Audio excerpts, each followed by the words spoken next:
Body में drastically change हो जाएगा। और ड्रास्टिकली चेंज में क्या हो जाएगा, लाइक द क्रोमोसोम, क्रोमोसोम,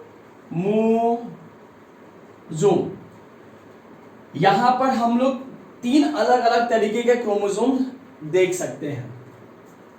एक पहला क्रोमोसोम, पहला कंडीशन क्या हो जाएगा कि 21st जो पेयर होता है ऑटोजोम का, ऑटोजोम, क्रोमोसोम 46 होते हैं, 23 1 से लेकर है ना 1 to 22 they considered as autosomes and the last pair 23rd इनको बोलते हैं हम लोग सेक्स क्रोमोसोम। ओके, तो पहला जो डिफॉल्ट हमारा बॉडी में होगा 21st जो ऑटोजोम्स हैं उनके पास क्या आ जाएगा, extra x chromosome, extra x chromosome. Another 45 chromosome, hello 45 chromosome which is not reliable, and the third one is 46 तो नॉर्मल है, 47 क्रोमोसोम।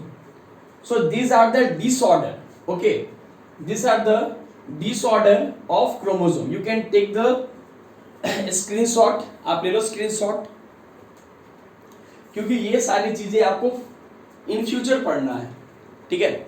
सो ये कुछ डिसऑर्डर्स भी हैं डीएनए रेप्लिकेशन से। तो हमें समझ में आ गया कि वेरिएशन कहाँ से आया, 2 अलग अलग जगहों से वेरिएशन आया, and this variation are easily seen in sexual reproduction. तो अब हम लोग क्या करते हैं कि टाइप्स ऑफ रिप्रोडक्शन को यहाँ पर डिफाइन करते हैं। अब हम लोग आ जाते हैं अपने टॉपिक पर। बहुत सारे बच्चों को डीएनए वाला ही पॉइंट जो होता है वो समझ में नहीं आता है। अगर आपको अभी भी समझ में नहीं आया होगा तो आप कमेंट में लिख सकते हैं कि सर ये सेगमेंट एक बार और समझाइए, तो मैं इस पर एक वीडियो स्पेशल बना दूंगा। अब आइए, types of reproduction, types of reproduction. यहां पर हम लोग पढ़ना तो 2 तरीके का है, लेकिन यहां भी इवोल्यूशन हो गया है। अब यहां भी अब हम लोग 3 तरीके का पढ़ रहे हैं, लेकिन जो तीसरा है उसको जबरदस्ती तीसरा बनाया गया है। तो फर्स्ट वन इज, पहला है एसेक्सुअल रिप्रोडक्शन, दूसरा है सेक्सुअल रिप्रोडक्शन, और जो थर्ड है आपका वो हो गया वेजिटेटिव रिप्रोडक्शन। ही लगाना है यहां पर, प्रोपेगेशन लगाना है, propagation. So these are the types of reproduction, and these are the type are classified on the basis of the organism. And as we learned in class 9th, the chapter name was diversity in the living organism.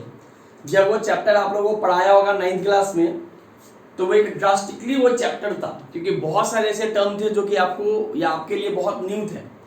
तो diversity में हमने देखा कि there is about 1.7 to 1.8 million of the organism are present on the earth according to the Ernst Mayr. तो variety है organism के, and they are not going to be reproduced by the single kind of type, ये तो possible नहीं है। तो there is a variation, lots of variations in organisms, so there is also variation in types of reproduction.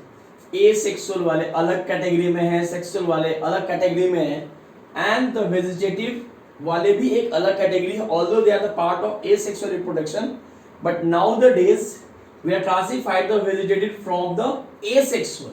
उसके पीछे कारण है जिसके बारे में मैं आपको बताऊंगा। Okay, so this is the part of today's video. In part 3rd we are going to be discuss about asexual. बहुत सारे बच्चों को पता रहता है कि एसेक्सुअल में गैमेट नहीं होता है, लेकिन मैं इसके बारे में आपको बहुत अच्छे तरीके से बताऊंगा। कि गैमेट होता है कि नहीं होता है. ओके, तो इन the next class we are going to be discuss about the types of asexual, sexual and vegetative, and also going to be classified and differentiate between the sexual and asexual, जो कि आपके board के point of view से काफी important है. Okay, so we are going to be meet in the next video. Thank you.